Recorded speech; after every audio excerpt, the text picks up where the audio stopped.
Welcome to Daily Wisdom, Walking the Path with the Buddha, a podcast shared by David Roylance.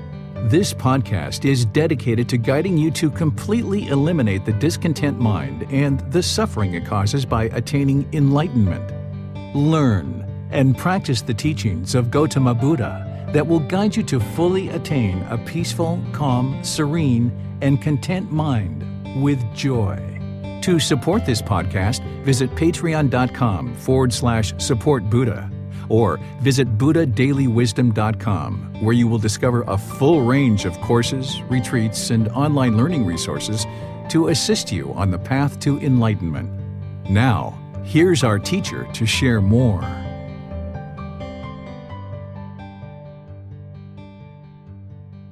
Sawadee Kap. Hello and welcome to Daily Wisdom, Walking the Path with the Buddha.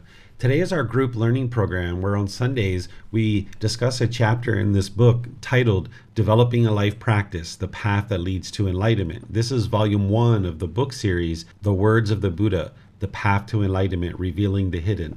Today we're in chapter 17, which is titled Eliminating Fears. Are You Really Scared?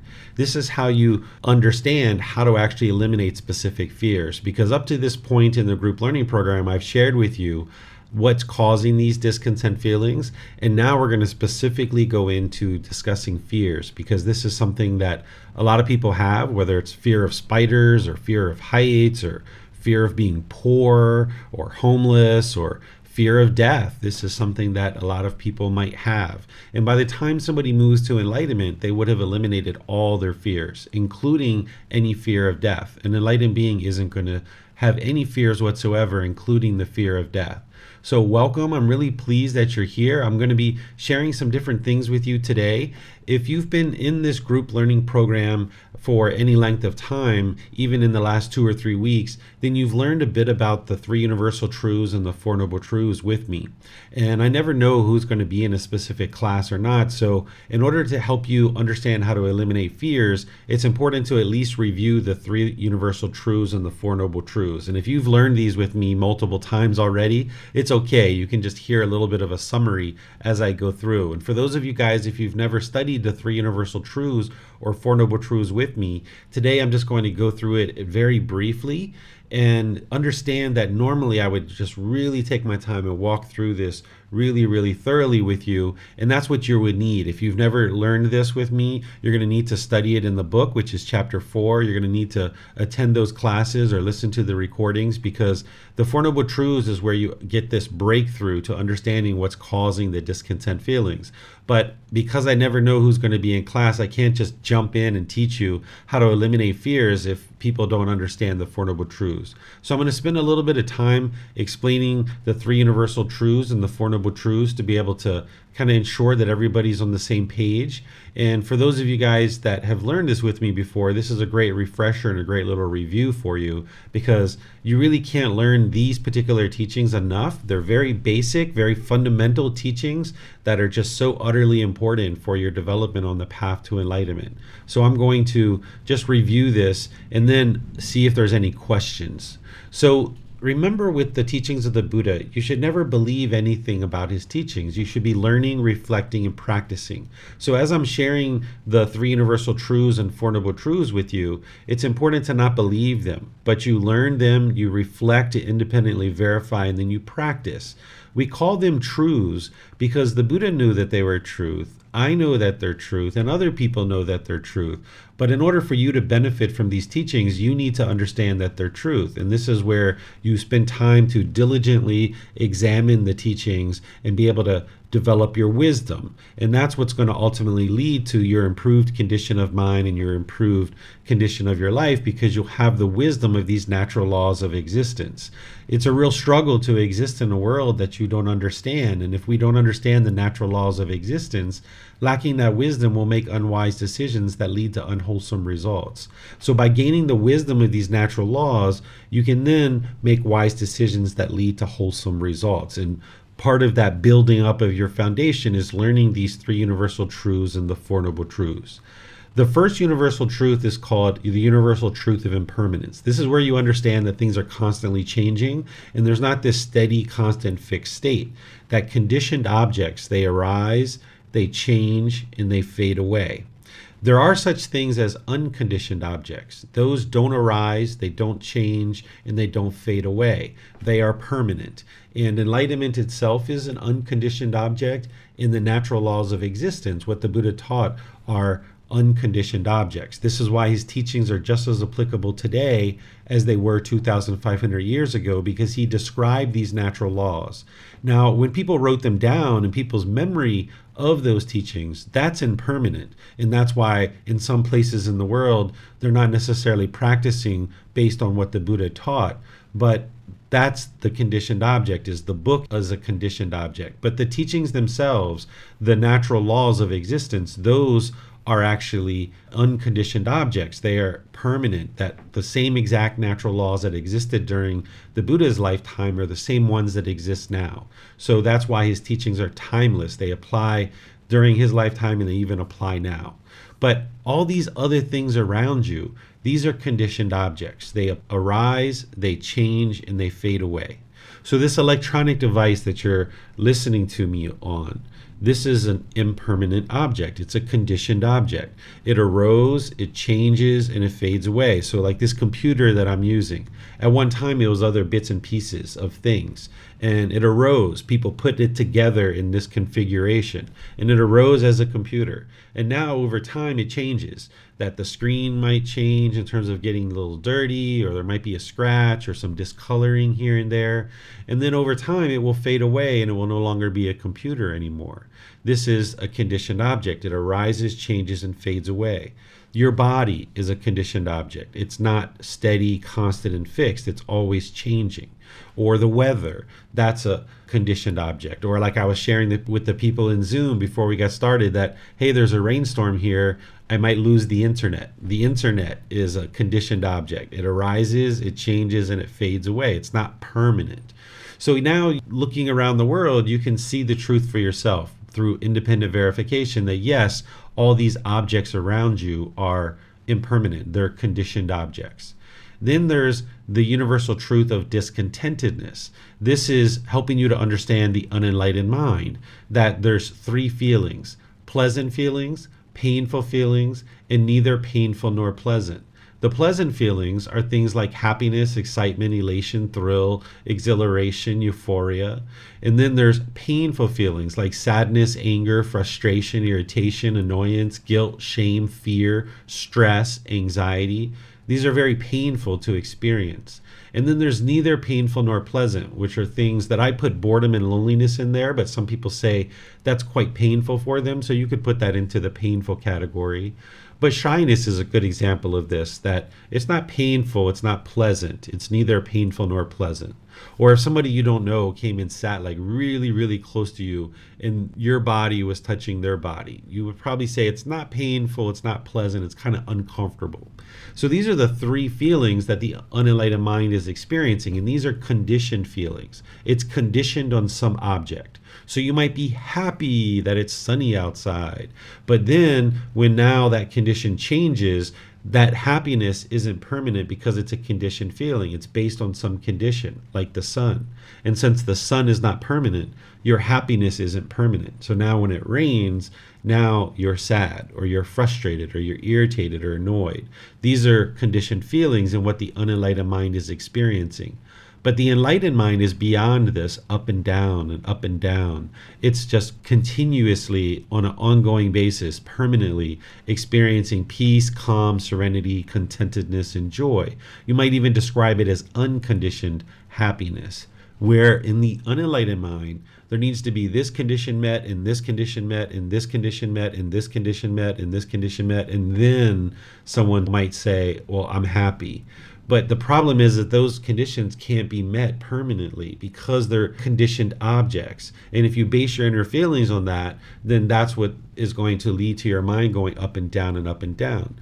But an enlightened being, they can remain happy and joyful no matter what's happening. If it's sunny outside, they were already happy and joyful before the sun was ever out. And then when it rains, they're still happy. They can choose to do anything that they like. They're not basing their inner feelings on the weather or what their bank account balance is or whether somebody calls them or not. Sometimes the mind is attached to a particular person, and if this person calls me, I will be happy. And if they don't call me, I will be sad or frustrated. Or if this person comes to see me, I will be happy. But if they don't come to see me, I will be angry or frustrated. This is what the unenlightened mind is experiencing, but the enlightened mind is beyond all of that. It doesn't have conditioned feelings. Then there's the universal truth of non-self, which is helping you to have the solution for one of the pollutions that the Buddha discovered, which is called personal existence view. This pollution of personal existence view is hindering the mind from being able to experience enlightenment. There's actually 10 individual fetters, or 10 taints, or 10 pollutions of mind that the Buddha discovers. And he gives you the solutions to these as part of his teachings. So this fetter or taint or pollution of personal existence view, this is where the unenlightened mind thinks that the body or the mind is you, and it's clinging and holding on to this self-image or this self-identity, thinking that this is who you are.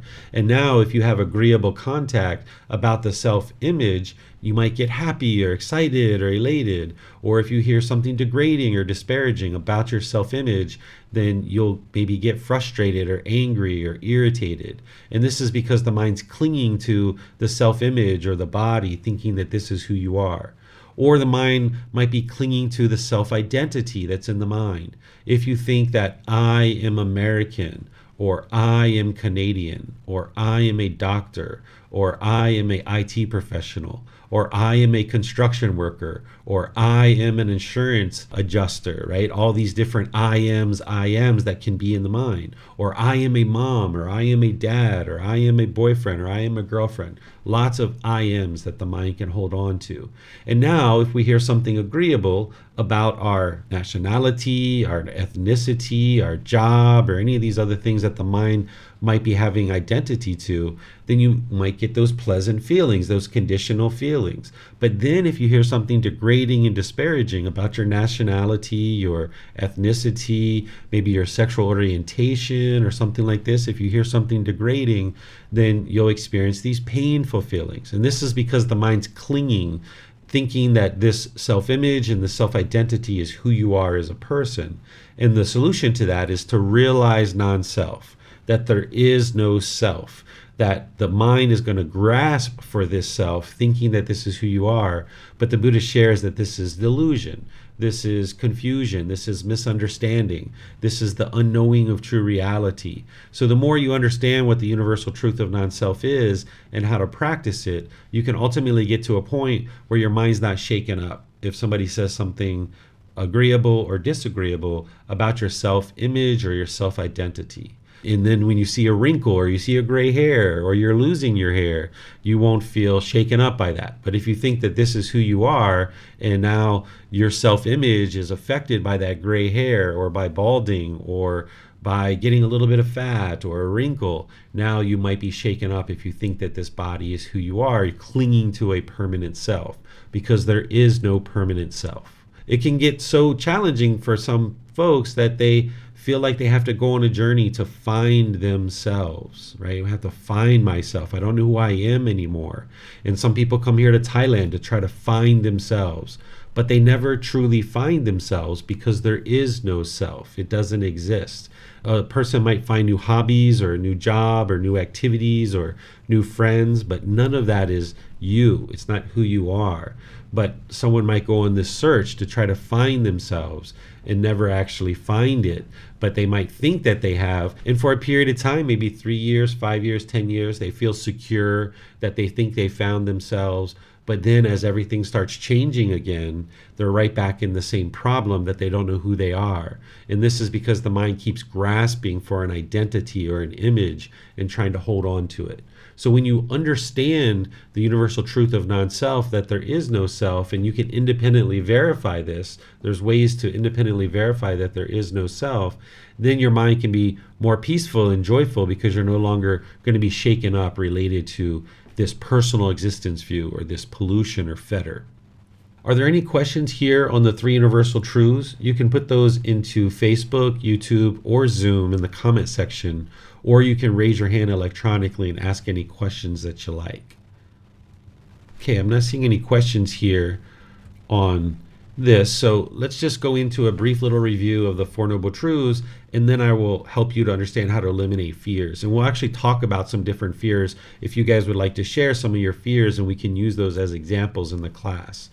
So here it's important to understand the Four Noble Truths to understand the definition of craving, desire, attachment, because this is something that is a building block to help you be able to understand the Four Noble Truths. The craving, desire, attachment, or expectations, or wants, or holding, or grasping, or clinging. This is a mental longing for something with a strong eagerness, the chasing after the objects of your affection, or maybe pulling towards the direction of the objects of your affection. Some people say they feel like they're being pushed, where the mind thinks that that next new shiny object waiting around the corner is going to provide some lasting satisfaction. So the mind chases and chases and chases. It might be that new job, or a raise, or a boyfriend or a girlfriend, or a new car, or a new pair of shoes, or any number of things that the mind can chase after. The mind just chases and chases and chases and chases. The craving, desire, attachment isn't the object itself. It's inside the mind. It's the mental longing and strong eagerness. So if you've ever been in the mall and you saw like a brand new pair of shoes, or a new cell phone, or a new computer, or a new video game, or a new car, and you're just like, oh, I gotta have that. I just want that so bad. That's the craving, desire, attachment, the longing and yearning for this particular object, but not the object itself. Because you can have a car and not be attached to it. You can have a phone, or a computer, or a pair of shoes, or a boyfriend, a girlfriend, a husband, a wife, a child. You can have all of these things and not be attached to it. But oftentimes when the mind is untrained, it will be attached to these things. It'll have craving, desire, attachment. And this is a building block to help you understand the Four Noble Truths. So the first noble truth is explaining to you the problem in the unenlightened mind, that everyone that is unenlightened will experience discontentedness, those conditioned feelings, those pleasant feelings, painful feelings, neither painful nor pleasant, based on some condition. The enlightened mind, as I've mentioned, is beyond this, that it's experiencing unconditioned mental qualities, and you can even think of it as unconditioned happiness, that nothing has to have a condition. There's no expectation of this has to happen in order for me to be happy. And an enlightened being is just going to always be happy, always joyful, always be in a good mood, because they've uprooted the pollution out of the mind.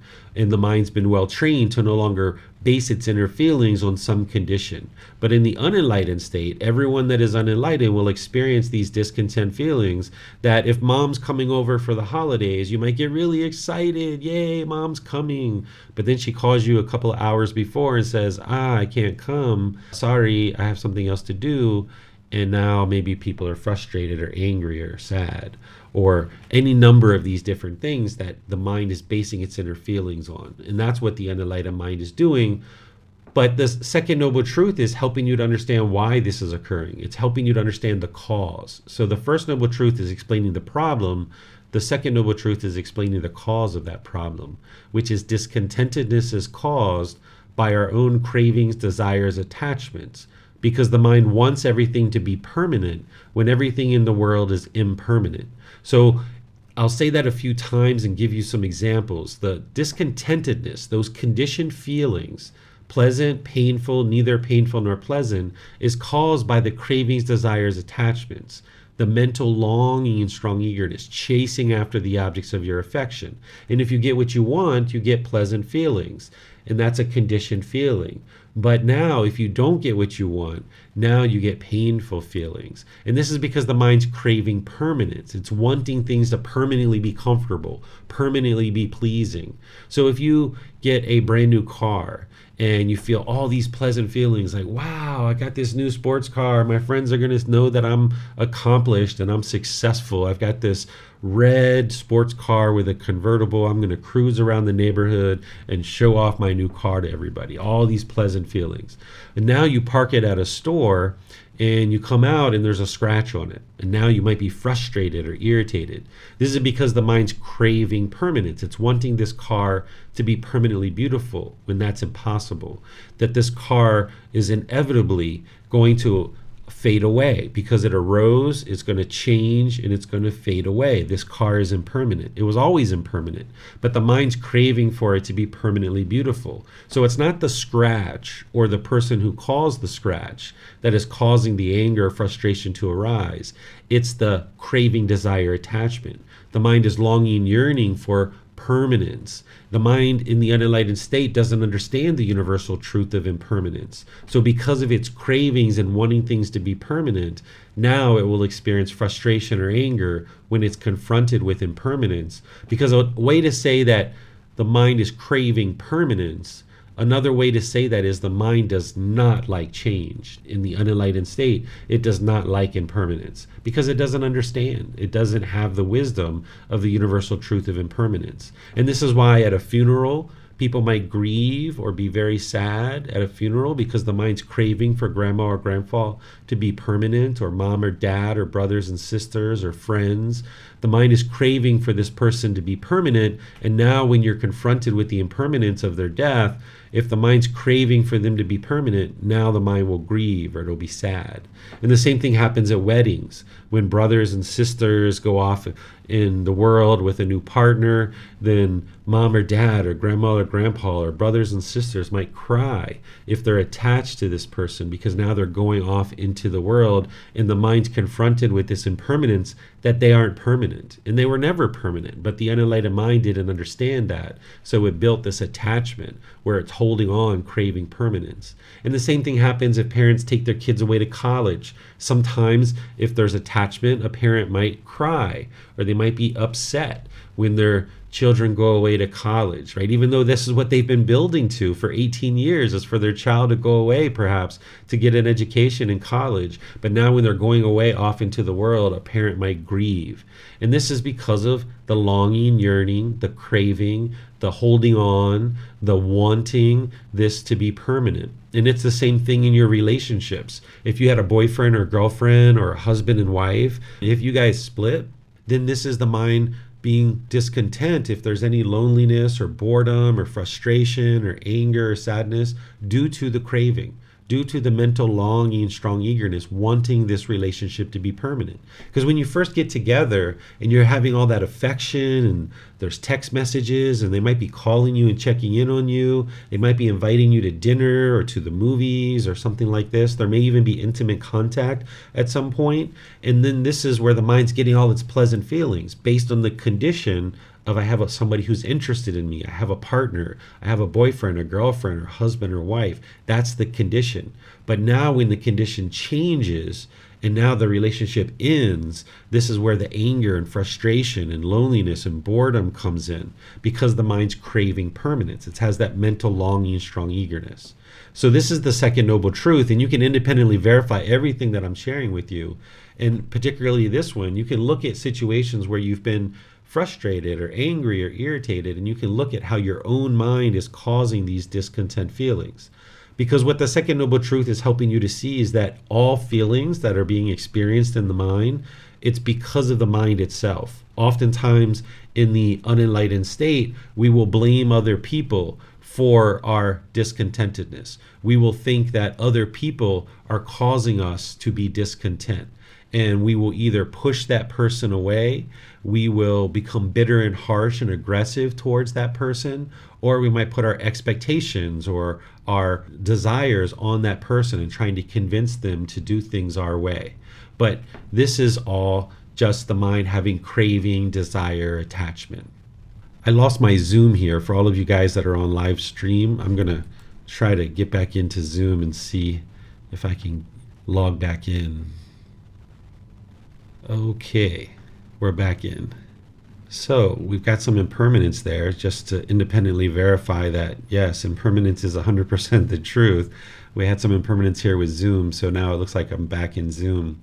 So as I was just sharing is that when there's craving, desire, attachment, the mind oftentimes is blaming other people and looking for other people to blame. And oftentimes we push people away. We become bitter and harsh and aggressive if the mind is attributing those painful feelings to somebody else. Or you might put your expectations on this other person and try to convince them to do things your way. And this is the unenlightened mind misunderstanding what the true problem is. It's having wrong view. That the unenlightened mind thinks that something external is causing your painful feelings. So this is why we, in the unenlightened state, will push someone away. That's called aversion. Or you become bitter and harsh and aggressive. You become unskillful with your conduct, and you might feel justified in your anger and your aggression towards this person because you might think that they're causing your painful feelings. Or you might put your expectations or your wants on this person, thinking that that's going to fix the problem if you can just get them to do things your way. But what the second noble truth is helping you to understand is your mind's causing this itself, and you can eliminate it by the third noble truth. Is that if you understand the second noble truth, that craving, desire, attachment is causing the discontentedness, then the third noble truth is explaining the elimination of discontentedness as possible by eliminating cravings, desires, attachments, that mental longing and strong eagerness. If you can eliminate those from the mind, then you can eliminate your discontentedness. Those pleasant feelings that are conditional, those painful feelings, and neither painful nor pleasant. You can get to the point where the mind's permanently peaceful, calm, serene, and content with joy. Okay, it looks like I lost Zoom again.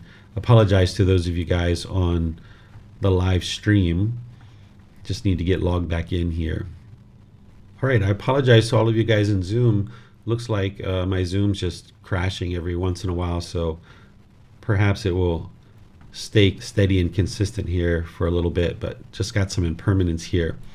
So I was moving into the third noble truth and explaining that discontentedness, the elimination of that is possible through eliminating the cravings, desires, attachments. And we use breathing mindfulness meditation and generosity to generally train the mind to let go.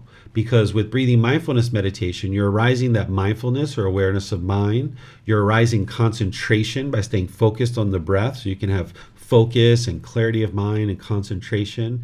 And you're training the mind to easily let go. You're not trying to eliminate thoughts in breathing mindfulness meditation. You're training the mind to easily let go. So maybe 20, 30, 100 times in your meditation, you're having to let go and let go and let go and keep coming back to the breath. Because with craving, desire, attachment, the mind's going to hold on and it's not going to easily let go because it's not trained to let go. So that's what you're doing in breathing mindfulness meditation, is training the mind to easily let go, so that in daily life where you see discontentedness arising in the mind, you can then easily let go. And it takes time to build up the training of the mind to be able to do that. You can't just do that the first week or the first month. And some of these cravings, desires, attachments are so deeply rooted, it takes a long-term amount of training to really be able to build up the ability for the mind to let go. And then the same thing with the generosity, where you're giving and you're sharing. This is training the mind to let go, because with the mind of craving, desire, attachment, the mind tends to be fairly selfish and it holds on to things very tightly. So when you're sharing your time, effort, energy, and resources, this is helping you to be able to let go and trains the mind to let go, so that now you can have this generalized training of breathing mindfulness meditation and generosity to generally be training the mind to let go. And I've provided some other teachings in this program to be able to help you to understand how to more directly train the mind to let go of cravings, desires, attachments. And then the Buddha shares in the fourth noble truth that the path to eliminating discontentedness is the Eightfold Path. The Four Noble Truths gives you this window into the mind and penetrates to help you see that it's craving, desire, attachment that is causing the discontent feelings. But as you continue on in your journey with these teachings, you start learning about craving, anger, and ignorance, or the unknowing of true reality. You start learning about the 6 sense bases, the 5 aggregates. You start learning about the 10 fetters and a lot of other things that you need to learn in this group learning program. You're getting a really strong foundation of the teachings, and then there's other teachings for you to learn beyond this. But just to get started, a person will normally start learning with the Eightfold Path and learning the 8 individual steps that a person is bringing into their life practice and dialing these in closer and closer. The Four Noble Truths is helping you establish right view, where your right view is that your mind is causing its own discontent feelings. It's craving, desire, attachments that are causing that. And in order for you to transform your mind, you need to do that inner work, that inner training. That it's not about going out into the world and training others to do things a certain way. It's about your own mind. Because with wrong view, someone might attempt to go out into the world and train other people to do things your way, thinking that that's going to solve the problem, but it actually doesn't. And with right view, now that if you understand that your mind is having discontentedness because of its own cravings, desires, attachments, and certain pollutions that are in there, now you can build up your practice of all these other steps. And throughout this program and other courses and retreats that I teach all of these individual steps using the words of the Buddha, and then help you to learn how to dial this in closer and closer. And sometimes students will reach out for personal guidance with posting in Facebook or sending me a private message, asking questions in class, or scheduling personal guidance sessions. And that's how you learn the general teachings in the books and in the classes and things like this. But then you need to bring it into your personal life and talk to the teacher about how to apply certain facets of this eightfold path into your life in specific topic areas and specific situations. And it's organized into these three sections of wisdom, moral conduct, and mental discipline. The moral conduct is in there because as long as you're causing harm through your speech or actions or livelihood, and you're putting that harm out into the world, the harm is going to come back to you. So I don't look at the teachings of the Buddha as rules or commandments or anything like that. Instead, what he's doing is he's sharing with you the cause and effect, or the action and result. And if we speak, for example, with lies, or we're slanderous, or we're speaking harshly, or we're using frivolous speech like idle chatter, then we're putting harm out into the world, and this harm is going to come back to us. And he's sharing with you in right speech, right action, and right livelihood how to purify your moral conduct so you're no longer putting harm out into the world and this harm isn't coming back to you. So by you cleaning up your moral conduct, then you'll be more able to work on the mental discipline as well. But in reality, you're working on all 8 of these at the same time. You're not mastering one before you move on to the other. You can almost think of it like a speaker system. If you had speakers and you had these 8 dials, and if you dial this in really, really closely, you'll get this better and better sound out of the speakers. Your mind is the same way, that as you dial this in closer and closer, you'll get better performance out of your mind. It'll be more focused, concentrated, having more clarity, deeper memory. Your personal and professional relationships will blossom. You will see the mind will be peaceful and joyful. It'll be uplifted. You'll see less and less of bad moods, and you'll see that you're more and more in a good mood. And getting in touch with each one of these steps and dialing it in closer and closer is what's going to do that for you. So whether it's the books or the classes or the courses or retreats or the videos, the podcast, if I'm talking to you personally and you're asking me questions, I'm helping you to dial this in and be able to see more and more clearly what these natural laws are so that you understand this path to enlightenment, being the Eightfold Path. So let me pause here and see if there's any questions whatsoever about anything that I've covered so far as just this little recap over the last 30 minutes or so. I normally would have taken probably an hour, hour and a half, almost 2 hours to really describe this thoroughly. But this was just a little recap for those of you guys that needed a refresher, and anybody who hasn't studied this with me before, you kind of need a little bit of background before we talk about eliminating fears. If you have a question, you can either put that into Facebook, YouTube, or Zoom in the comment section, or in Zoom, you can electronically raise your hand and ask any questions that you like. Okay, it looks like we might have a question here coming in on YouTube. It says, Teacher David appears to be experiencing some impermanence with this internet connection. He mentioned earlier there were storms in the area. We will return as soon as possible. Okay, thank you for your patience. So yeah, it looks like maybe at my connection to YouTube, it was also falling out as well. It looks like I'm still live streaming. I'm not sure which Aaron that is. I have a couple different Aarons that study with me, but thank you for posting that, Aaron. All right, so it doesn't look like we're having any questions, but it looks like we're still live streaming. I see a bunch of people there in YouTube and in Facebook as well. All right, so since we don't have any questions, let's move on to talking about fears. The fears that an unenlightened mind is experiencing, this is discontentedness. The fear is just a painful feeling, right? So you already understand from the Four Noble Truths what's causing the fear. So if I asked you, what's causing fear? What is the cause of fear? What your mind should be thinking is craving, desire, attachment. There's some craving, there's some longing, there's something that the mind wants, that it wants something to be permanent. And now, say for example, if the mind is afraid of spiders, and now what the mind's craving is it's craving to never see a spider. It's craving permanence. I don't ever want to see a spider. I permanently do not want to see a spider.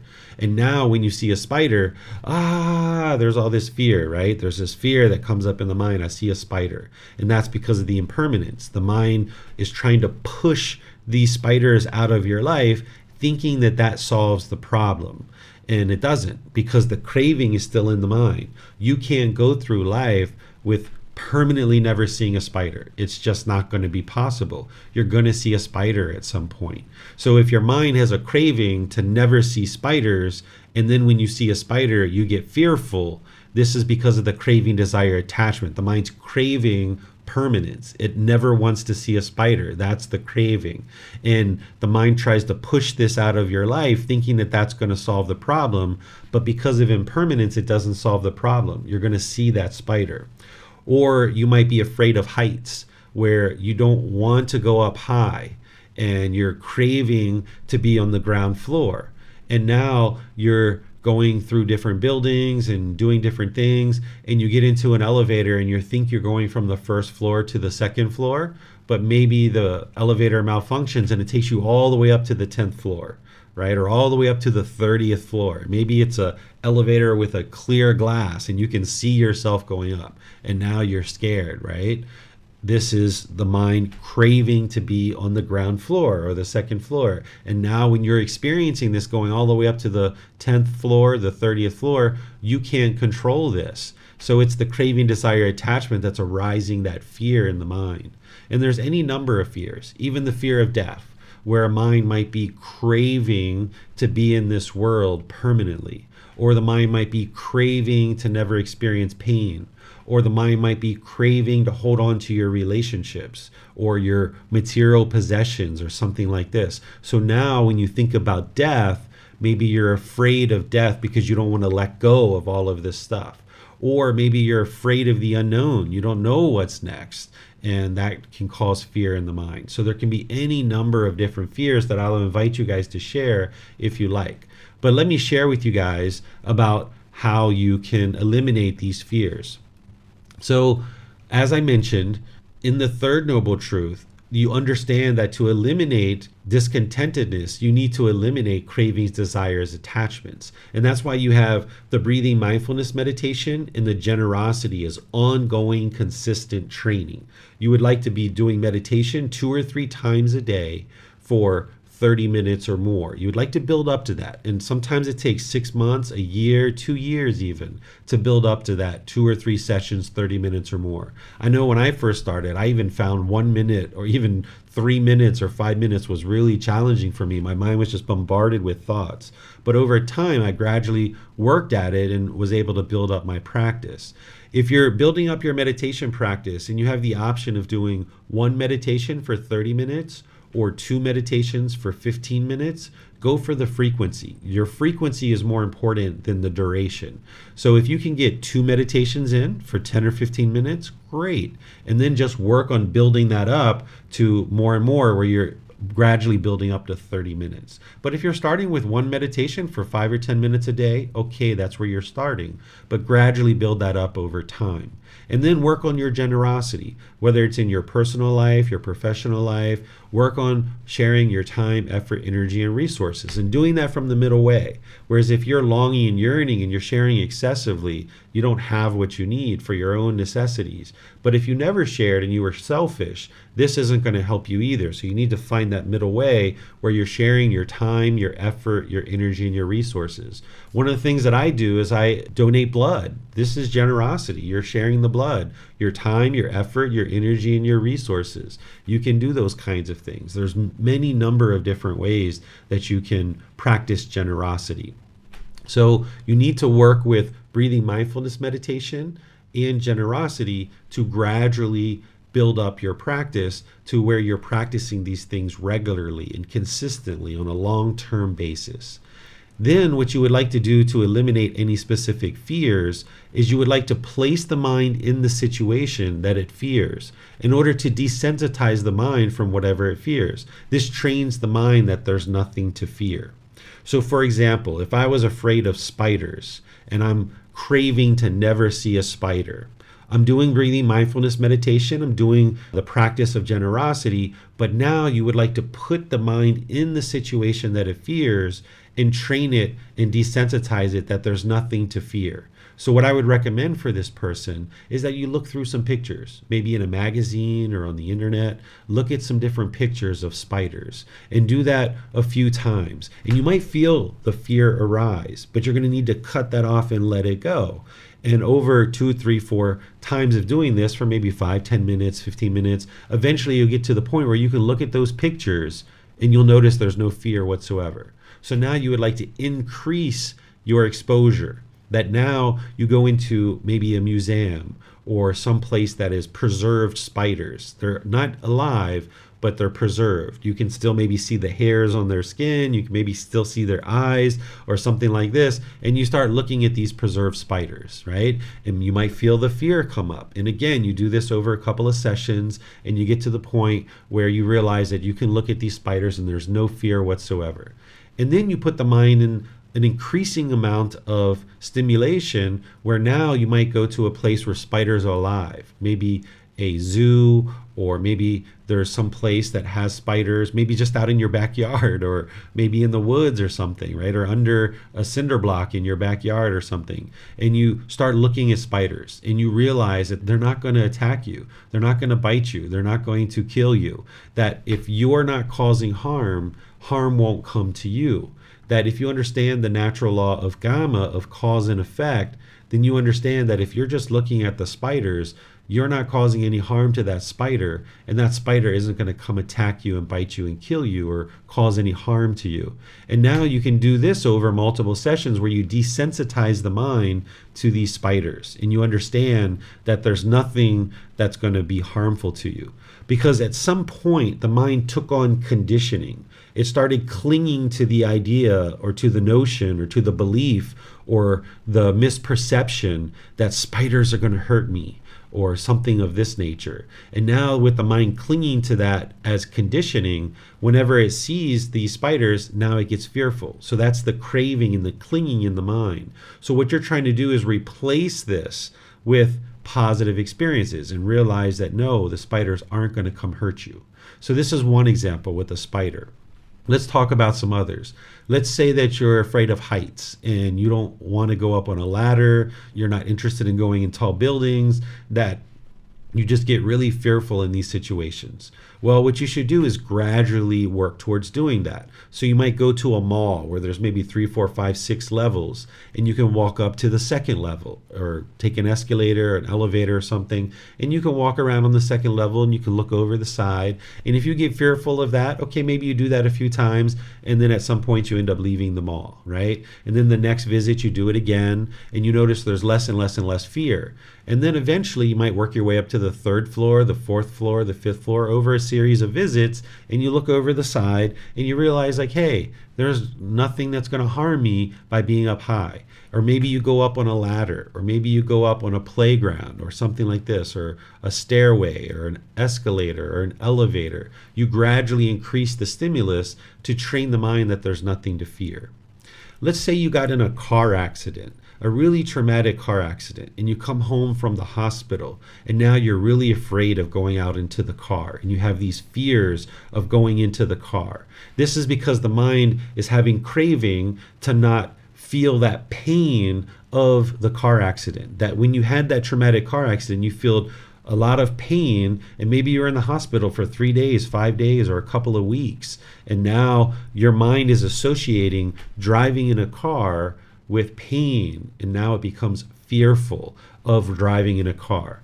So what you would like to do after you come home and you're settled in and so forth is, as you build up the ability to go out into the world, is take somebody that you trust, somebody that you know has your best interest at heart, and now you go out into the car where you're in the passenger seat and they're in the driver's seat. And they maybe drive you around in the neighborhood on small streets, just getting you out for maybe 5 minutes, 10 minutes, just a short period of time to just go out in the car, drive around slowly, and come back home and go in and feel comfortable. Like, okay, nothing happened. Nothing bad happened here. And now maybe after you do that a few times and you notice you're not afraid of that, now you take somebody and ask them, can you take me out on some busier streets? And now they take you out on some busier streets where you're just in the passenger seat. You're just along for the ride. And now you go out on these busier streets and you might notice your fear coming in because you've increased the stimulation. And now you do that several times, going out into the busier streets. And now after you do that a few times and you notice your fear has subsided and that you're no longer experiencing fear with that, now you might get into the car and you're driving. And now you go in the neighborhood and you drive around and you come back. And you do that until you don't have fear anymore. And then eventually you build up to going out on larger streets. And this is how you desensitize the mind to eliminate its craving, that you no longer hold on to this conditioning that being in a car means pain and I'm going to be in a hospital. That's what the mind's clinging to. It's holding on. It's clinging to this. And you need to train the mind to let that go. And the way that you train the mind to let that craving and that clinging go is you put the mind into the situation that it's fearing and train the mind that there's absolutely nothing to fear, and that as long as you're not causing harm, harm's not going to come to you. So this description that I gave you with the driving of the car, this might have been what you did when you were first learning to drive. When you were first learning to drive, you probably didn't hit the interstates the first day, I don't think. You probably drove around the neighborhood a little bit, got comfortable with that, and then you did that several times and you went on bigger and bigger streets as you moved forward.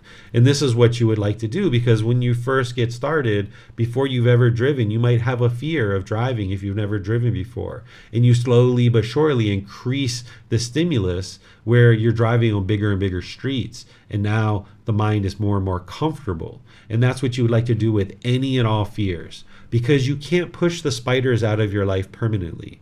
You can't push the snakes out of your life permanently. You can't push going up high places out of your life permanently. There are certain things that your mind might be fearing, including the fear of death, that you can't push this away. That every single one of us is going to die. It's only a matter of time that every single one of us are going to experience death. We've already experienced death many times in the past. And here we are again in this new existence. And death is going to either sneak up on us and catch us when we're not aware of it, or we can confront death on our own terms. We can decide for ourselves that we would like to confront death. And this is how you eliminate your fear to death, is rather than allowing death to sneak up on you, what you do is you sit and you reflect and you confront death. You convince your mind that you've actually died. And you sit down, maybe it's a 10, 15, 20-minute thing. You might close your eyes. You might envision that you've died, maybe in a car accident, maybe of cancer, maybe there was some other type of accident or something like this. Who knows? Just come up with anything. You're not aspiring to die. You're not planning your death, but just convince your mind that you've actually died. Maybe there's been a nurse or a doctor or a police officer that has informed your family, and be like a fly on a wall, and that you're observing this and you're playing this out in your mind, including the funeral and everything else. You might grieve, you might cry, you might get sad. I know that I did when I did this for myself, maybe 20, 25 years ago, that you might experience grief as you do this because you're coming to terms with your own death. And the mind doesn't typically like this. It's typically afraid of this. You might be afraid to actually even do this reflection. If you fear death, you might actually be afraid to reflect on your own death. But again, you can let it sneak up on you and catch you by surprise, or you can train your mind to do this in this particular way, reflecting on your death. And now when you confront this, whatever you experience is what you experience. If it's fear, if it's sadness, or what have you, so be it. And you do this over multiple sessions. You might need to space those out over a few weeks or a few months, because you're going to need to gain your composure and get back to some peacefulness and some calmness and steadiness, because it might shake you up for a little bit. So you might do it when you have, a good amount of time to really sit with this. And if you need any help, you can always reach out for help and I will help you. But this is how you confront your own death and get to the point where over multiple sessions, you've confronted your death, you've played it out, you're not planning it out. You're just allowing the mind to experience this as if you have died. And now, as you do that, this is confronting death, and you get more and more comfortable with realizing that, yep, you're going to die. Every single one of us are going to die. That's the one thing that we're all required to do. Is everything else in life is optional. But with death, we're all required to die. We all are going to experience that at some point. And if you wait all the way up until that time, you're going to have a really difficult time with death, because you're going to be holding on to all these different things in the world, and you might be very fearful of death. But if you train your mind through the path to enlightenment, and you train the mind to let go, and you can get liberated in this life, and you can eliminate your fear of death, by the time death comes, well, of course, here it comes. Of course, we knew this was going to happen. It's the universal truth of impermanence. It's no surprise. Death is here on my doorstep. Okay, it's time to die. Let's die, right? But if you're holding on to all these things in the world, relationships, possessions, different things like this, and you're afraid of death, then death is going to be very challenging for you. So you would like to be able to confront this and get the mind to the point where it's comfortable with its own death, and it understands that this is going to happen and there's nothing you can do to change that. So by confronting it, you're making the mind get comfortable with it and confronting it on your terms when you're ready to do that, rather than allowing it to sneak up on you. And this can even help you with other people too. You might be fearful of your children's death, or you might be fearful of your partner's death, or something like this, maybe your parents or grandparents. You can do the same thing. You can reflect on their death, and this will help you get to a point where you're comfortable with it. Not that you're aspiring for it, but if it happens, then it happens. Because oftentimes the mind is very attached to our partners or our children or our parents or our brothers and sisters, and you can reflect on their death after you've done yours a few times and you get comfortable with your own death.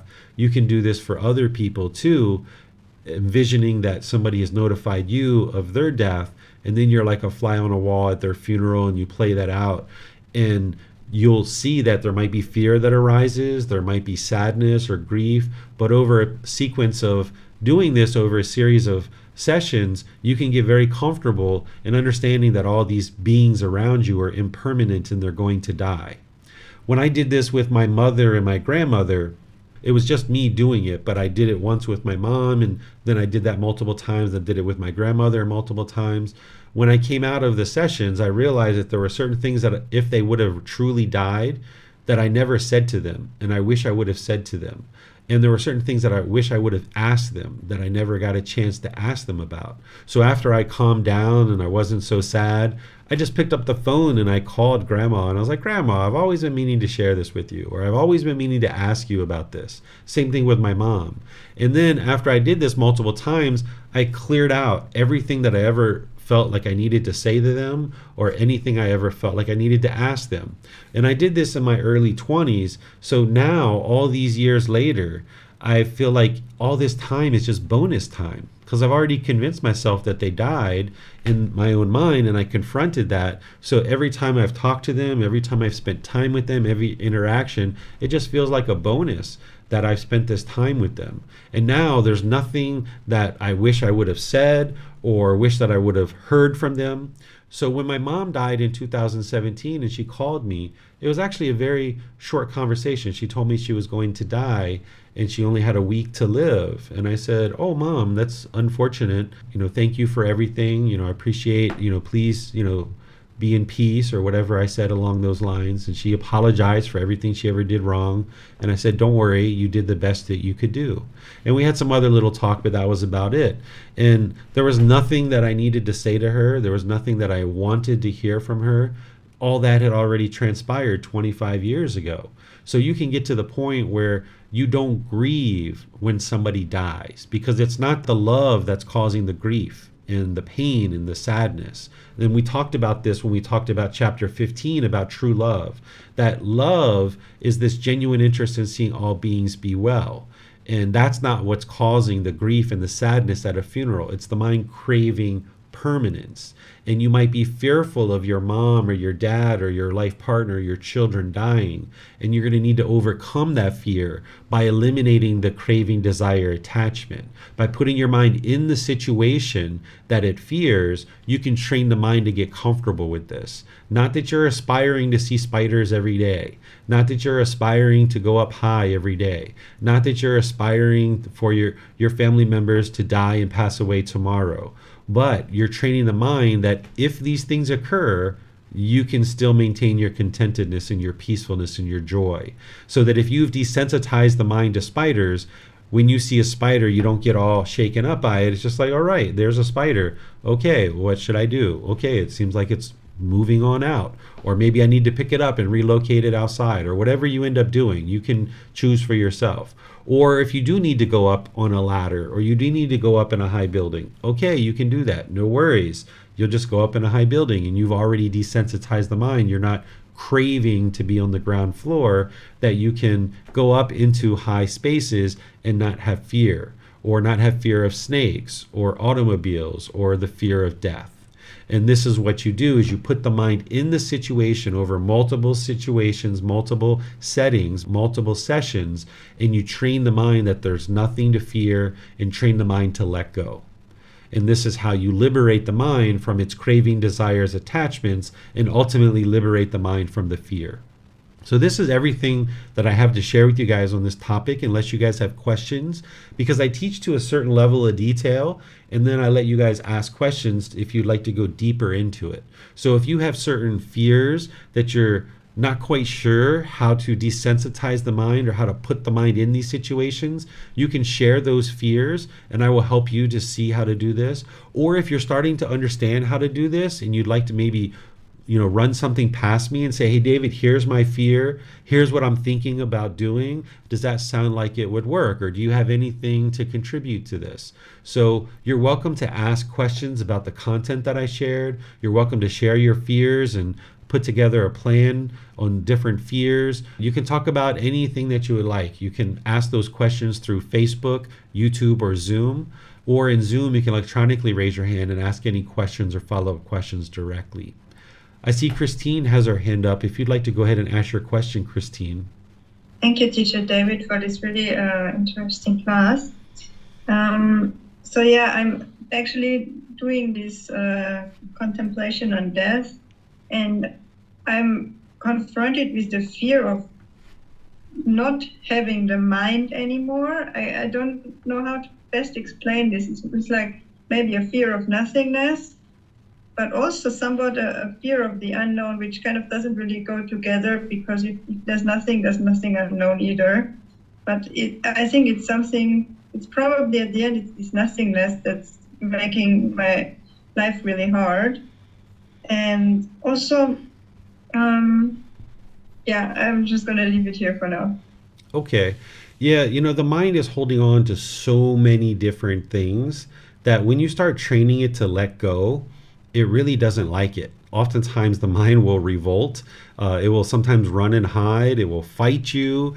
It will try to go hide in the corner and pout and be sad and all these other things. It will try to convince you that you don't need to do this. It will give you all this justification of why you're just wrong for going down this path, because the unenlightened mind wants to hold on. It doesn't want to let go. And it's going to find all these justifications of why you shouldn't do this or why you shouldn't do that. And like I said, it just wants to fight you sometimes, or it just wants to run. And you're like the adult in the room and saying, no, Mrs. Mind or Mr. Mind, I'm not going to let you do that. You get over here and get some training. And sometimes you need to coax it a little bit. So the mind is holding on to so many different things, it oftentimes doesn't want to let go.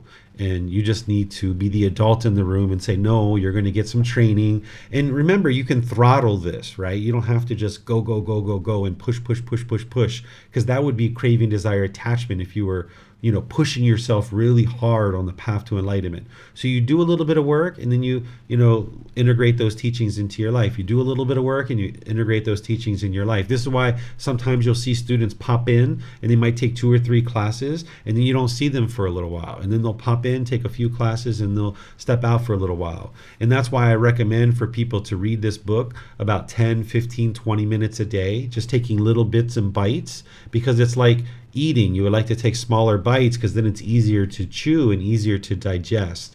So as the mind is starting to revolt and fight you or run or hide or go in the corner and pout or whatever, just understand that that's all impermanent, and the mind's going to want to try to do all these antics to try to get away from its training, because the unenlightened mind is like a wild animal. It wants to be a wild animal. It wants to stay in the forest and run around and frolic and be a wild animal. And you show up, you're like the animal tamer, and the wild animals all run. As soon as they see the animal tamer come, like they all bolt. They're like, I'm out of here. I'm not going anywhere near that person. So you're like the animal tamer trying to coax these wild animals to come on in, get some training. It's okay. You'll be fine. And you just gradually, slowly but surely do this, because with the mind craving permanence, being uncomfortable with impermanence, the mind being uncomfortable with change, if you can make those changes just slow and steady and just little tiny increments, it's almost like the mind doesn't realize what you're doing. Where oftentimes when you're trying to take these real big steps forward, the mind revolts and fights you more with that. So if you just take little tiny itsy bitsy bites of the book or these classes or building up your meditation practice or any of these other things, and you just make little tiny incremental improvements and changes, the mind will oftentimes digest this better and it'll be more comfortable with it rather than taking real big abrupt changes. Thank you very much, Teacher David. Is Yes. there any way to make the mind comfortable with nothingness? Or is this just something I have to gradually and over time expose myself to this idea of nothingness? What do you think is nothingness? What is your description of that? It's kind of the mind stops functioning. Okay. And the body stops working. So is that death? And then it's just no thinking anymore. There's no me anymore. Okay. So is this related to eliminating personal existence view and realizing non-self? I guess so. I only noticed it when I was saying it out loud, but yeah, it gotta be. Okay. So that meditation that I teach to realize non-self, when you're doing that, it can feel like you're walking off the edge of a cliff, because the mind is like holding on to this self-image and self-identity, and it's been doing that for so long in our life, and we think we know who we are, and we're starting to let this go and peel this away, and it can feel like you're walking off the side of a cliff and you're just going to drop and plop. So if that's the way you're feeling and you're having fear with that, you're doing the meditation properly and you're working to eliminate personal existence view. This is what someone's going to experience as they're letting go of personal existence view to realize non-self. They're going to feel like, oh my goodness, I'm letting go of everything. I've got to hold on to something. I feel like I'm walking off the edge of a cliff. And if this is what you're experiencing, then you're moving in the right direction. But you just need to have the confidence that that's not going to happen. That the mind is just grasping and longing and yearning and trying to hold on to the self-image and self-identity. And as long as you allow the mind to keep doing that, it's going to keep experiencing this. So what you do is you kind of like move the mind up to a point where, okay, you're moving towards eliminating personal existence view, and you're starting to feel a bit uncomfortable with letting go of the personal existence view, that self-image and self-identity. And you just push it a little bit more and kind of move the envelope.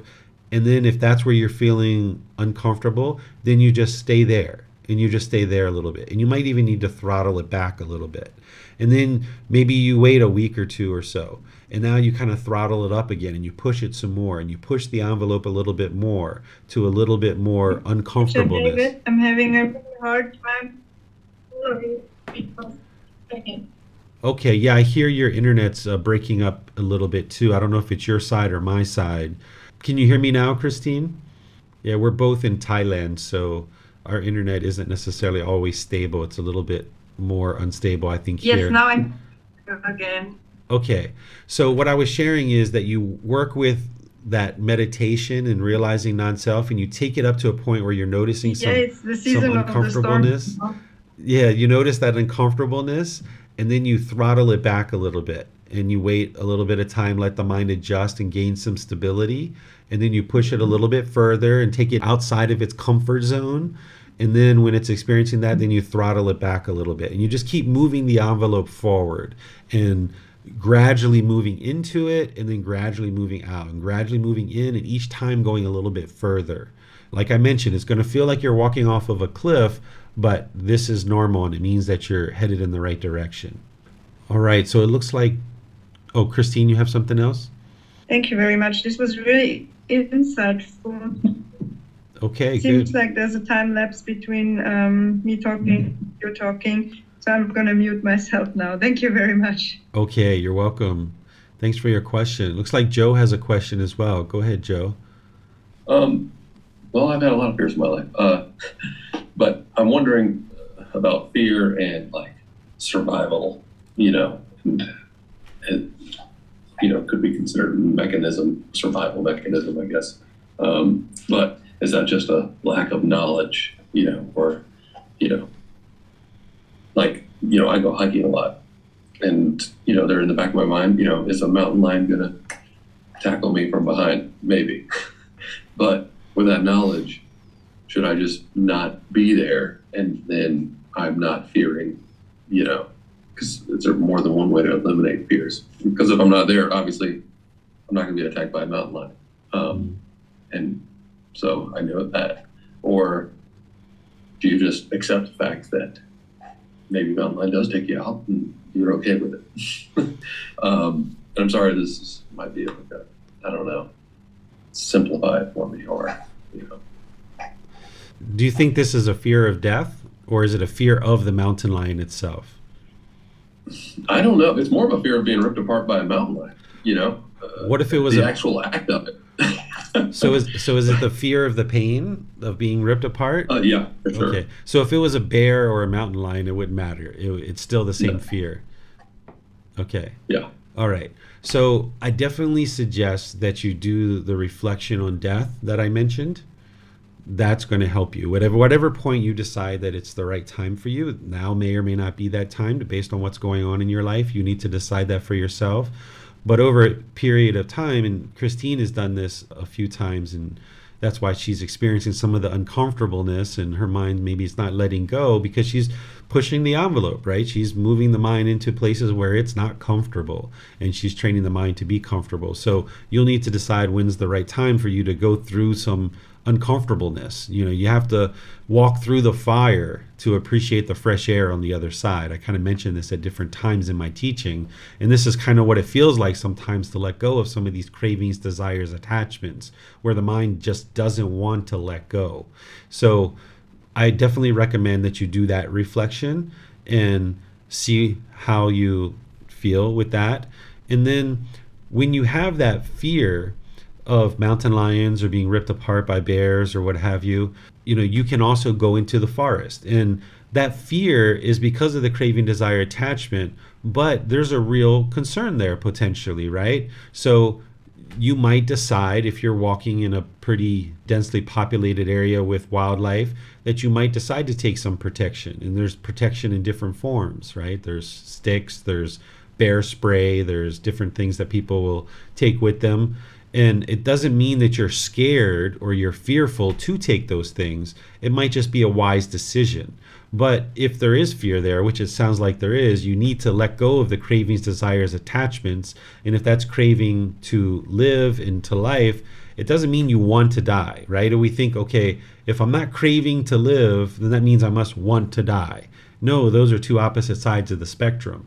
What you're looking to do is come to the middle, where you understand that death is going to occur, and whenever that comes, however it comes, you can be completely peaceful and joyful with that. And of course, you would like to still make wise decisions in your life so that death doesn't come sooner rather than later. So when you go across the street, you're going to look both ways before you walk across the street. You're not aspiring to die, but you're not craving to live, and you're not craving to die either. You're not craving existence, and you're not craving non-existence. The Buddha talks about this.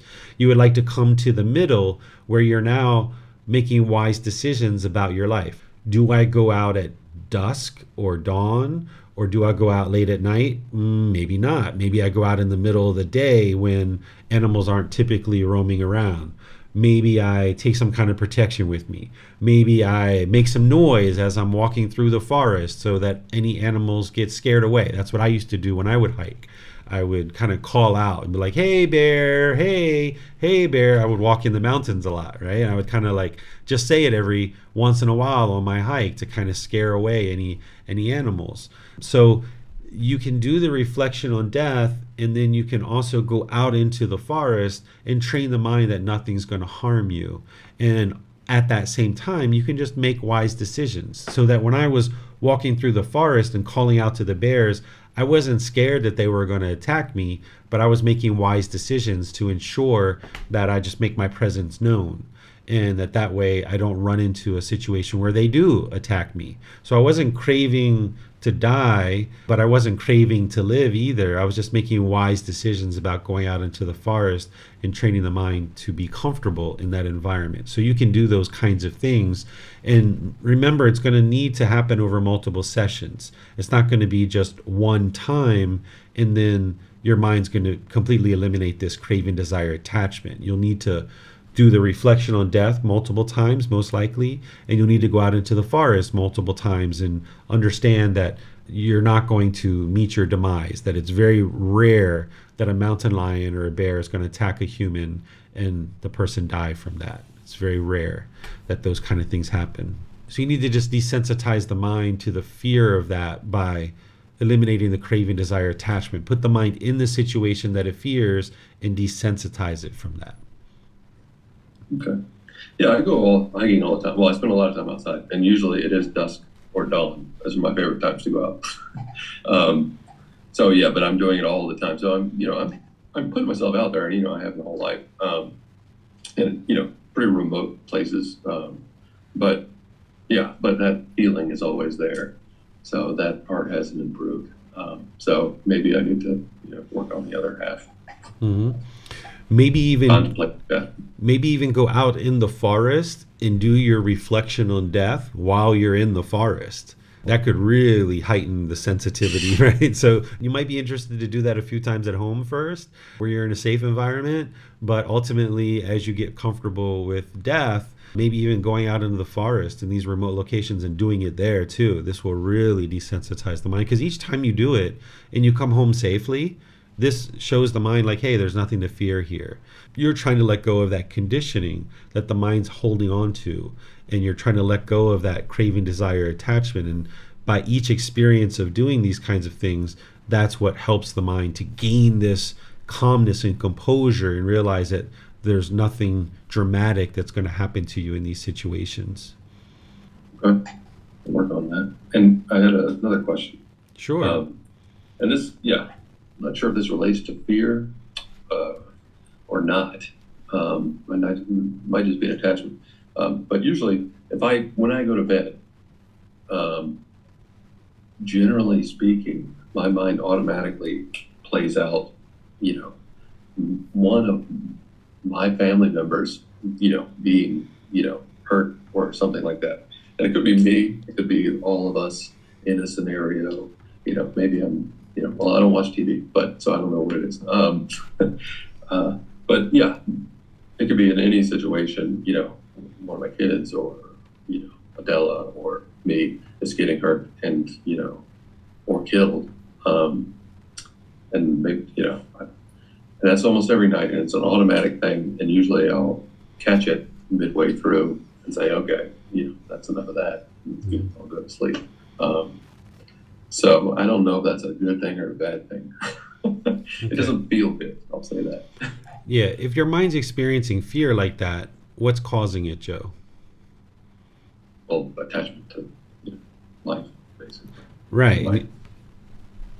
And attached to your partner, attached to your children, right? So you're not a bad person. You haven't done anything wrong. This is just what the unenlightened mind does, is it's attached. And usually your life partner, your children, your parents, these are people that the mind is typically attached to the most, even your siblings and stuff like this.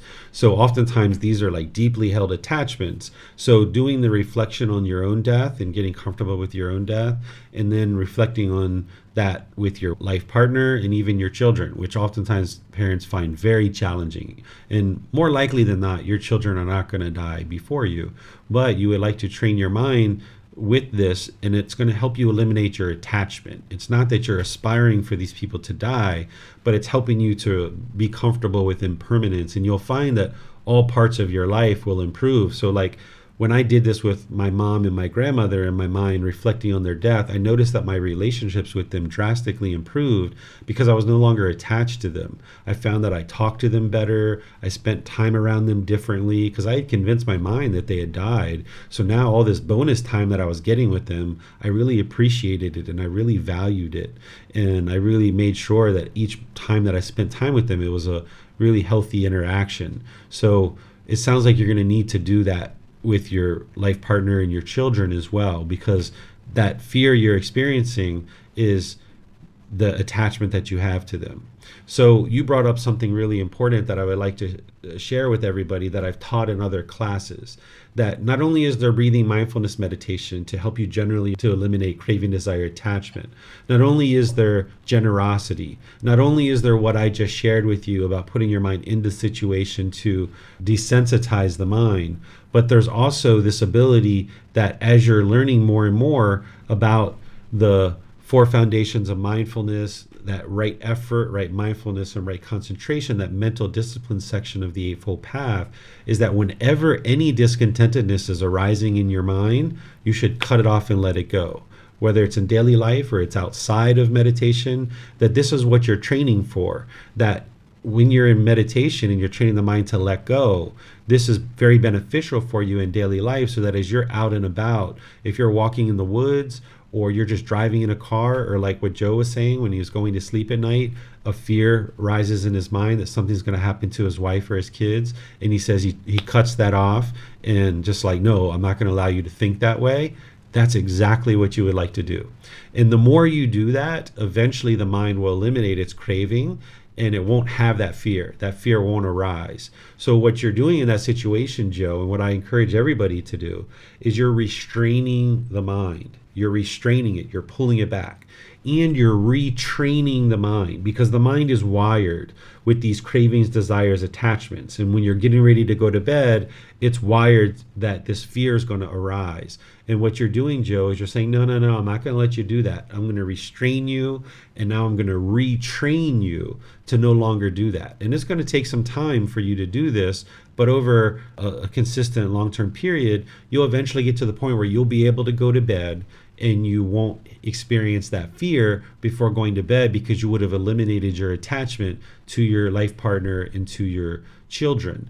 And it's just going to take you time to do this. So remember that that's always a wise choice, that as you're noticing any discontentedness arising, cut it off and let it go.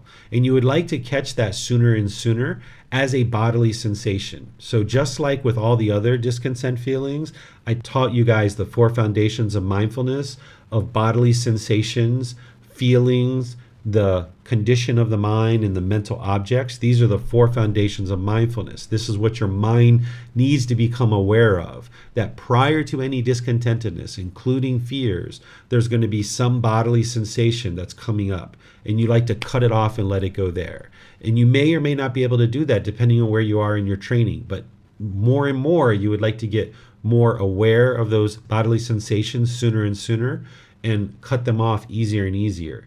If it does become a feeling in the mind, you can still cut it off and redirect the mind from there. And that's restraining the mind and retraining the mind. Same thing with the bodily sensations. That's restraining the mind and retraining it. Because if you miss it as a bodily sensation, it's going to become a feeling. And now it's going to affect the condition of your mind for a couple of hours or a couple of days or a couple of weeks. And it feeds these mental objects. That's the fourth foundation of mindfulness. So, Joe, it sounds like you're either catching it as a bodily sensation or you're catching it as a feeling and you're cutting it off and letting it go. And this is exactly what you would like to do. The Buddha calls this dismantling discontentedness. And he says if you're in the habit of dismantling discontentedness, then enlightenment is nearby. That you're essentially working towards enlightenment because you're dismantling this discontentedness. You're not allowing the mind to experience this discontentedness. You're rewiring the mind. You're not allowing it to have that conditioned feeling. And over time, as you restrain the mind many times like this, and you're retraining it, eventually it'll get to the point where it will no longer have those conditioned feelings. Yeah, thank you. And I should note that, I mean, it used to be, a couple of years ago, it was every night, just like that. Lay down, same routine. And it might go on, and then, I'll just fall asleep being so tired. Mm-hmm. But yeah, it improved once I started. Well, there was, a period of where marijuana use, and I wouldn't condone that, and I wasn't using it for that, but that would help me go to sleep. But that's not a great option. But then after that, meditation and that sort of thing really did help, almost eliminate it. But it did come back recently, because we discussed it. My meditation practice kind of slowed down a little bit recently. So I think that kind of crept back up where it has been. But yeah. Okay. Yeah, so this is common. As you're eliminating cravings, desires, attachments, they kind of flicker.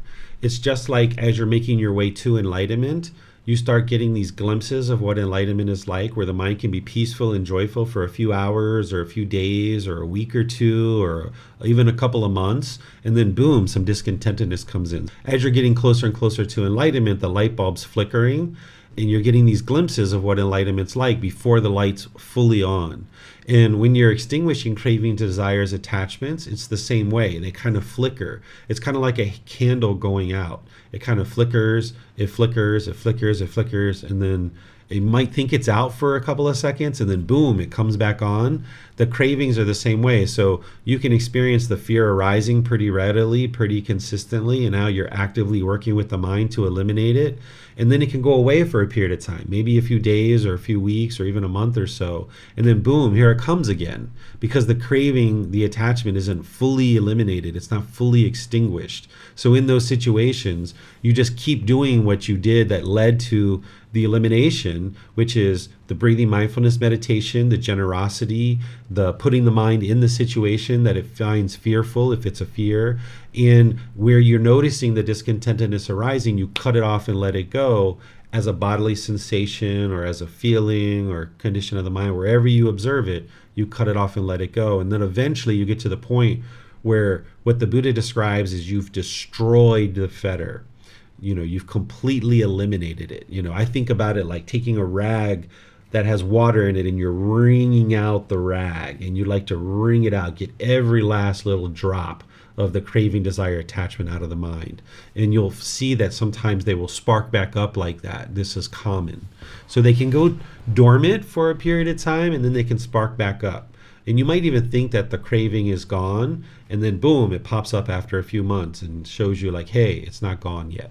And then you just get back into it and you're like, all right, let me just keep with my breathing mindfulness meditation, keep with my generosity, keep cutting off those discontent feelings and accumulating all the benefits to the point where eventually you don't see any discontentedness arising associated with that craving because you've eliminated that craving out of the mind. All right, so thank you, Joe. It looks like we have some questions here. Yeah, you're welcome. Looks like we have some questions here on YouTube. I see, Christine, you have your hand up as well. Let me answer some of these questions on YouTube, and then we'll come back to you, Christine. So here we have a comment that says, hello, Teacher David. Thank you for this explanation. How would one handle the example of fear of people's opinions or fear of someone being degrading? I feel like reflecting on this could potentially shift into morbid reflection. So it's important to understand what's causing this, right? We know it's craving, desire, attachment, but there's a specific fetter, there's a specific pollution or taint in the mind that the Buddha described that's causing this. This is what's called personal existence view.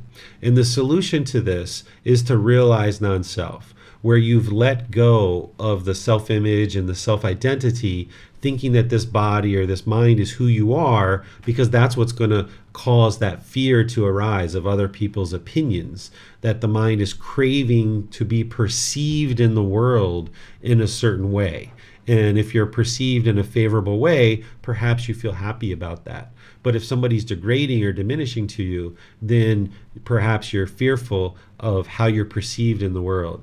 So one of the first things to do is to ensure that you purify your moral conduct, that your intentions, your speech, and your actions, that you are never being degrading or diminishing to others. Because if you're degrading and diminishing to others, that's going to come back to you. So you need to ensure that you purify your own moral conduct, that you're not being degrading or diminishing to others. This is going to help you tremendously.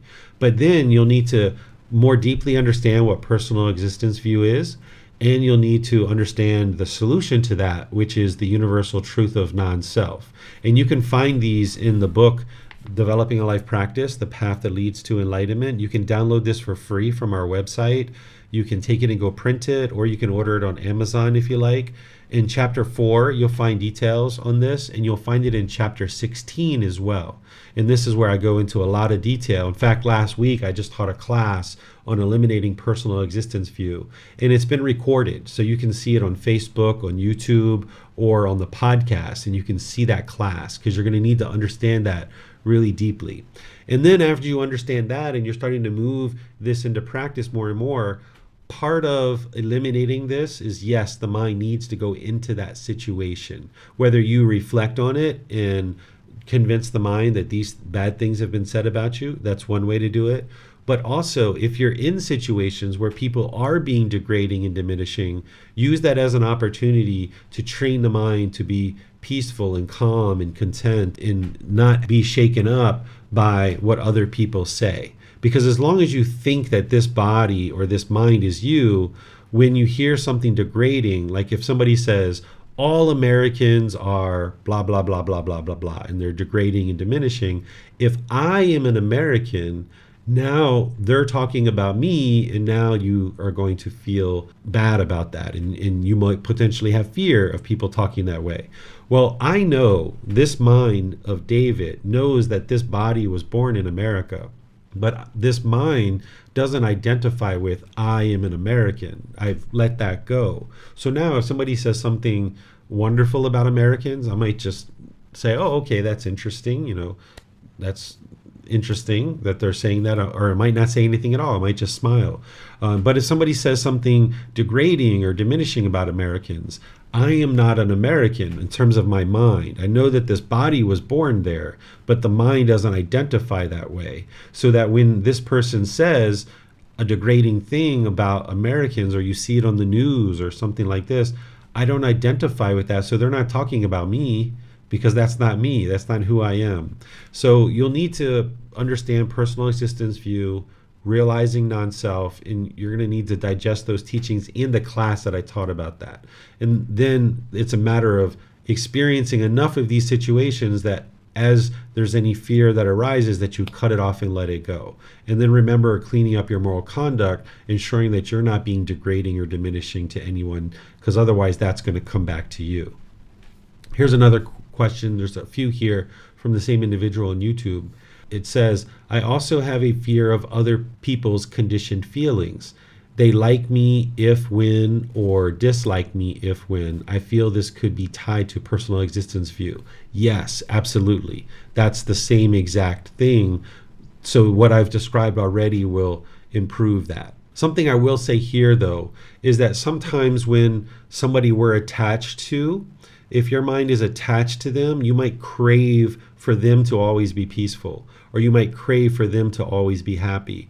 And then when somebody else is sad or they're frustrated, you might be sad or frustrated. Because if you want your mom to always be happy and you see her sad, you might be sad. Or if your life partner or your children or somebody else in your life, if you have a craving for them to always be happy and you see them be sad, you might end up being sad. And this is because of your own attachment to them. So you're going to need to understand that it's not possible for other people to be permanently happy or peaceful. And I know you didn't ask this type of question, but your question kind of spurred this thought, because this is a common one that a lot of people have. When you have an attachment to a person, you can be attached to their peacefulness or their happiness. If my life partner's happy, I'll be happy. If my children are happy, I'll be happy. But the problem is that they can't be permanently happy, right? As long as they're unenlightened, they can't be permanently happy. And if you're basing your inner feelings on whether they're happy or not, then that means your mind's going to go up and down and up and down. So by training your mind to let go of any kind of attachments to individuals and people, you can still have a relationship with them. You can still be in a loving, caring, wonderful relationship, but you just don't have an attachment to them. And here's another one from the same person. I also know if I'm afraid of other people's conditioned feelings, I have my own to contend with. I'm continuing to work on my own. Will the rest fade away as I continue to go through my trash pile? Okay, I think this is Allison, actually. I can't see the photo, but this sounds like Allison, perhaps. I see the name there. So as you continue to work on eliminating your cravings, desires, attachments, then yes, this will help you to eliminate your own feelings, your own conditioned feelings, right? But remember, nothing on this path just happens automatically. There's nothing that's just going to automatically fluff away from the mind or just automatically be released from the mind. You need to actively be involved to eliminate the cravings, desires, attachments. And that's why that breathing mindfulness meditation is there with generalized training. The generosity is there for that. Putting your mind actively in certain situations to train it to let go. And then when you're noticing that any kind of discontentedness is arising, is to cut it off and let it go. So when you're actively working like this, not allowing the mind to be complacent, then yes, these will fade away.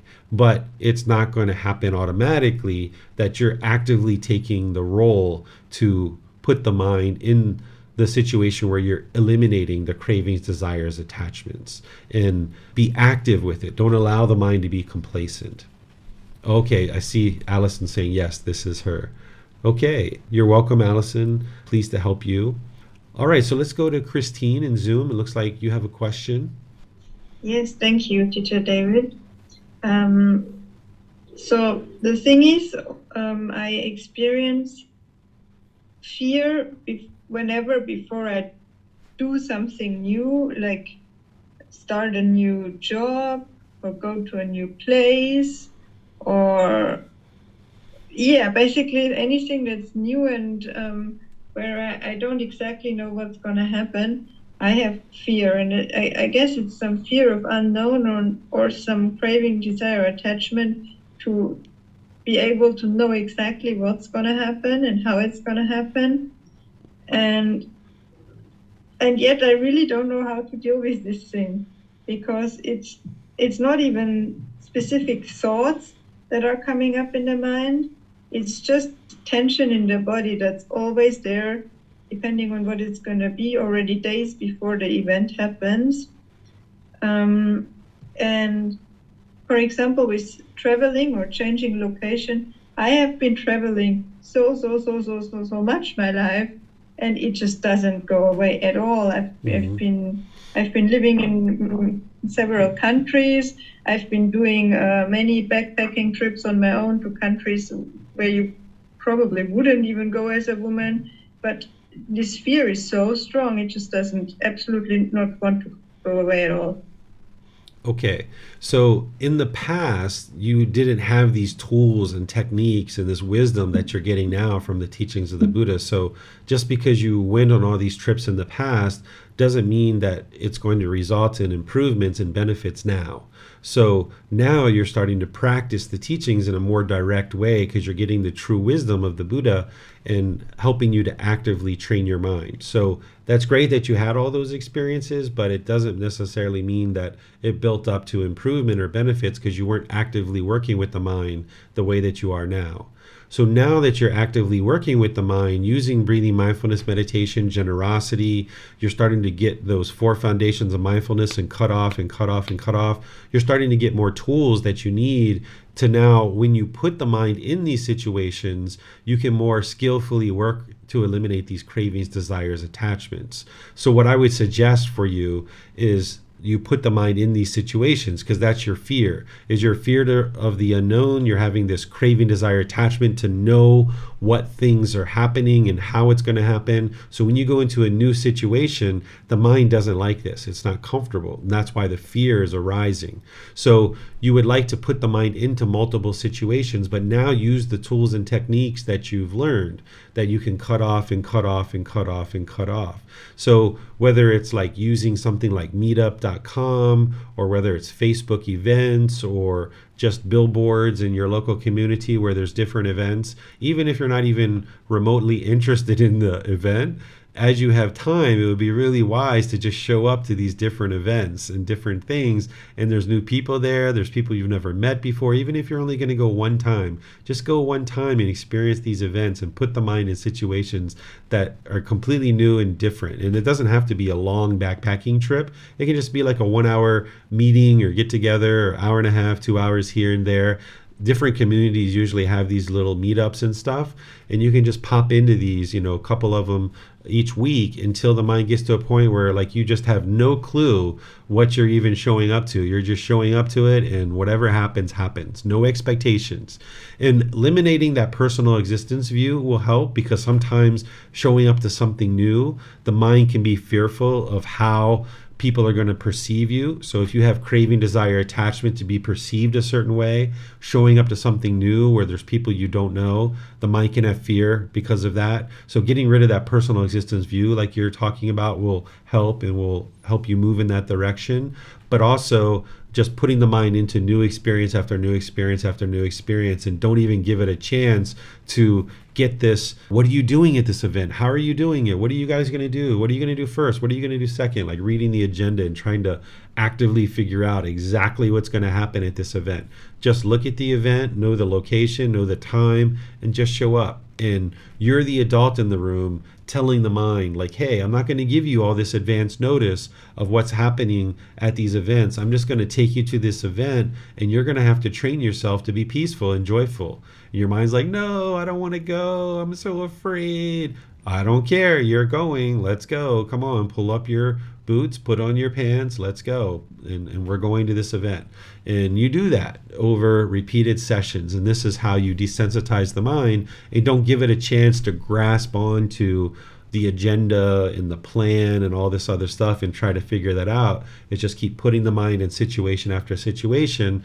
And yes, it's going to be uncomfortable, and the mind's not going to like it, and it might fight you. It might be resistant. But the more you do this, the more comfortable the mind will become with it. Thank you, Teacher David. This sounds exactly what I absolutely do not want to do, but it's a really good idea to actually do that.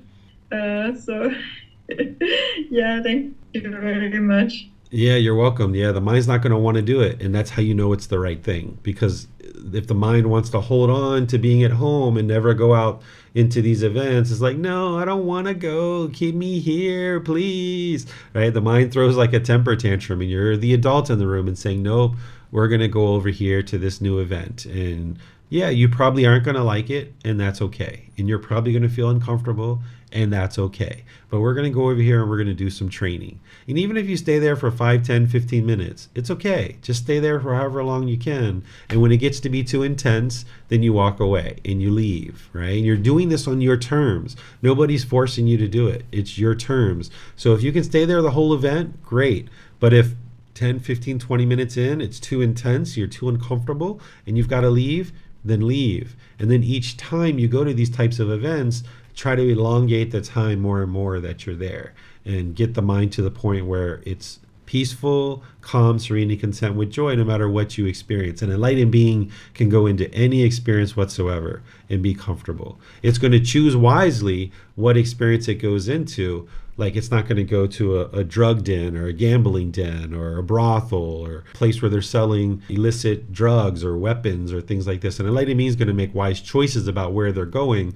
But if they happen to make a wrong turn and they show up in one of those places, they're not going to be discontent with having showed up in one of those places. They can still maintain their peacefulness and joy. Then they're just going to make wise decisions that, oh, it's not wise for me to be in an opium den. I should probably leave out of here. And you're going to turn around and you're going to leave. But you're not going to be discontent about having happened into this place. Thank you very much. All right, you're welcome. I'm not seeing any questions anywhere. I'm just seeing all the same comments and questions. Let's see, let me check this one more. Okay. Yeah, I don't see any more comments or questions anywhere. So what I'll do then is I will just end class by thanking all of you guys for joining. Thank you for your questions. Thank you for your dedication and diligence to study. I'm sure that some of you guys are studying before class or after class. You're reading the books. You're maybe watching the videos or the classes from other times where I've been teaching these similar teachings. As we go here, we've only got about another 2 months or so, and we're going to be finished with this iteration of the group learning program. You can see the entire schedule. It's posted on the internet. And then we're going to eventually be restarting this from the very beginning. So you're going to have the option to restart and go from the very beginning and go through the group learning program, learning it again, absorbing more and more things as you go. Or you can actually move into the Pali Canon and English study group and start learning in there, which is on Saturdays. It's up to you what you might choose to do. But continuing to learn and continuing to grow is really ideal. Some people might even choose to step back for a little bit and just kind of put into place the different teachings that you have learned in this program and maybe get some personal guidance here and there. It's really up to you. It's your journey to enlightenment.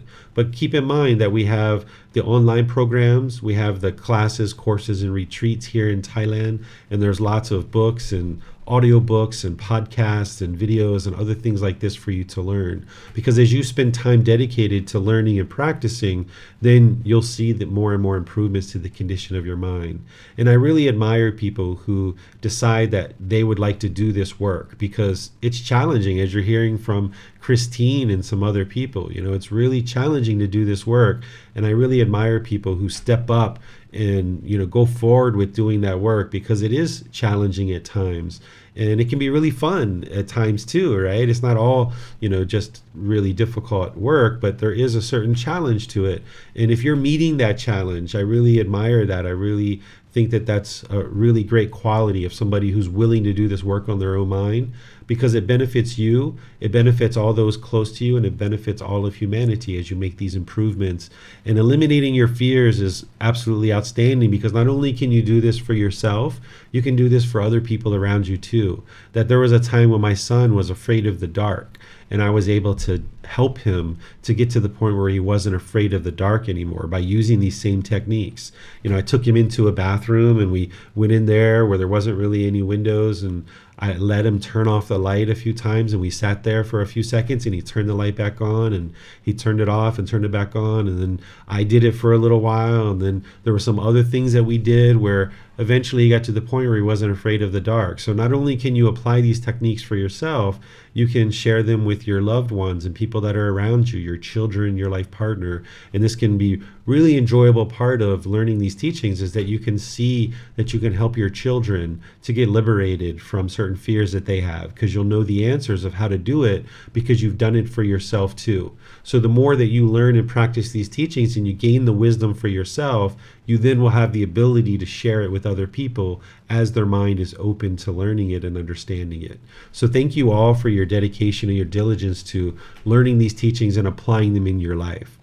Next week, we're going to be in chapter 18, which is titled God's Creative Action. You Have Free Will. This is a chapter where you're going to start to understand about God. There's no requirement for you to have a relationship with God in order to get to enlightenment. If people would like to have a relationship with God, they can, and there's a way to get to enlightenment and still maintain that relationship. But you're going to need to understand certain things to be able to be liberated from things like your fear. If you have fear of God, you're going to need to learn how to liberate your mind from that. Or if you pray and you're always wanting things from God, or if you think God's punishing you or rewarding you, or if you think God's controlling things. So we're going to be talking about all these different things that if you would like to maintain a relationship with God and still get to enlightenment, you can. And then also part of that class, I'm going to be teaching you if you have no interest in a relationship with God whatsoever, and that's not what you're interested in, I'm going to teach you how to get to enlightenment without a relationship with God too.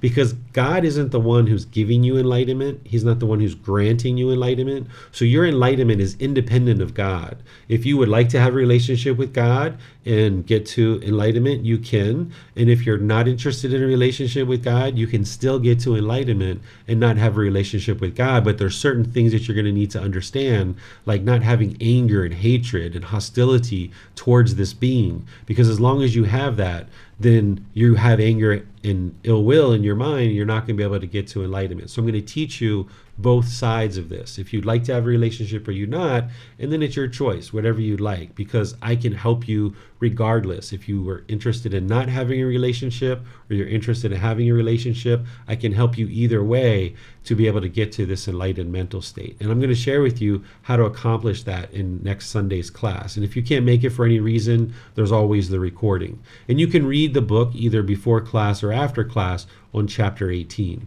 And then on Wednesday, we're going to be doing loving kindness meditation together. So you're welcome to attend that class or listen to the recording, because I'm going to be doing a little recap, a little refresh now that we're coming towards the end of the group learning program, is making sure students understand the loving kindness meditation. And then we're going to actually be doing it together, where we encourage, support, and motivate each other and open up to any and all questions that you might have.